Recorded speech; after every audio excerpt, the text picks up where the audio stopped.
So on a recent visit to Boots, I noticed that all their makeup was on 3 for 2, and that is just an offer I cannot refuse. So I picked up quite a lot of kind of drugstore, high street branded makeup, and I'm going to show you what I bought today. There was one particular thing that I'd gone in to get, and it was the Model's Own scented nail varnishes, and as soon as I saw these were coming out, I got very, very excited. Not only are they really lovely pastel shades, they're also scented. What more could you want in nail varnish? I only got one colour just to kind of try it out and see what I thought of it. So I got the apple pie, which smells just like really fresh, sweet apples, and it's this kind of mint green colour, which I already have far too many nail varnishes of, but one more can't hurt. They've got a little scratch and sniff thing at the top here, so you can kind of smell what they're like before you actually open them up, so before you buy them. They kind of remind me of those scented gel pens you used to collect at school. I had so many of them. I think I had like one of every colour, and the grape was always the one that everyone wanted to use.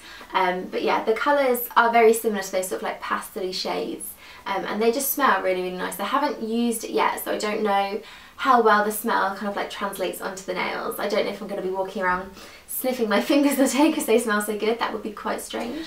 But yes, if I do like it, I will probably buy the rest. I did get another nail varnish, and it's the Berry M Jelly Nail Varnish in Lychee, and I actually mentioned this in my March favourites, so I've had this one for a couple of weeks now, and I just absolutely love it. It's perfect kind of pastel nude colour, so it's very, very light. It's not kind of really dark brown or dark beige. It's just like almost like an off-white colour, but it's just got a slight tinge of like a brownie colour in it. And these varnishes are brilliant because they're so shiny and they're really opaque. You don't need many coats of them, and they just really last on nails as well. Next up, I went to Bourjois and I got a few bits. I got the Healthy Mix foundation, which is kind of like the new Healthy Mix. They haven't changed it a lot apparently. It's still supposed to feel the same, but they've just kind of improved a few of the ingredients, I think.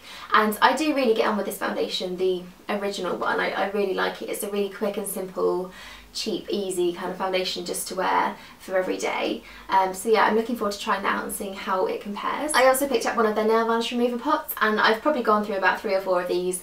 They are just the most amazing thing for taking nail varnish off. You literally put your finger in, I kind of like wiggle it around a little bit and pull it out, and you have no nail varnish on your hands. And they're really moisturising too. They're quite oily, so they keep your cuticles nice and kind of nourished. I actually love this so much when I bought it, I threw away all my other nail varnish remover, and then had a slight awkward situation when it came to taking off the nail varnish from my feet. I did try to stick my toes in one of these and it didn't work.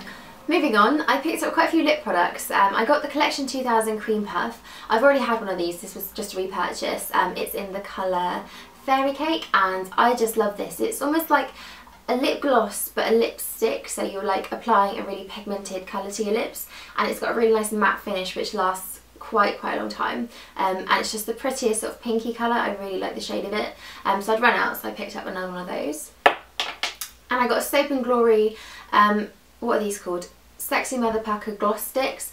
These are one of the kind of chubby sticks that are making the rounds at the moment. I think Clinique obviously started it off, Revlon have got one, Soap and Glory have got one, number 7. I think Rimmel might have one, and Laura Mercier have just brought out some as well, so everybody is hopping on the chubby stick bandwagon. I really like this because it looks quite neon in the stick, but it almost comes out quite clear and then sort of brightens up on the lip, so it's almost like one of those colour adapting ones, but it's just a really pretty kind of pinky colour, and I like these ones because they're very balmy, but they still give a lot of colour, but they kind of last quite well on lips too. I did actually buy 2 Revlon lip butters, and when these first came out I just remember everybody going crazy. Everybody had about 6 different shades, and they were just so hard to find because they were always sold out, but I never really got it. I didn't like the consistency of them. I didn't like that most of them had shimmer in them or sparkle. They just didn't look right on my lips, and I didn't really like the texture.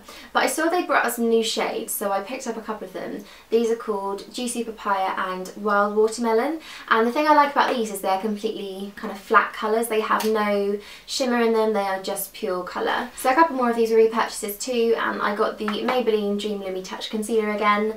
It's just really nice, really brightening. It's a good shade for me, and it just helps keep all those under eye circles at bay.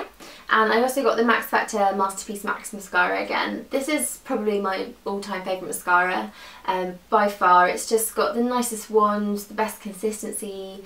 I love the way it kind of is really thickening but not clumpy, and the way it lengthens lashes but doesn't make them look too sort of thin and spidery. It's just my absolute favourite mascara. I've probably bought about 9 or 10 of these in the last couple of years. So the last thing I bought was kind of a vlogger influenced purchase, and it's the Rimmel Santa Rose blush, and I've seen quite a few people using this. I've seen Tanya Burr use it in a couple of videos. I've seen Suzie from Hello October use it in a post, I think.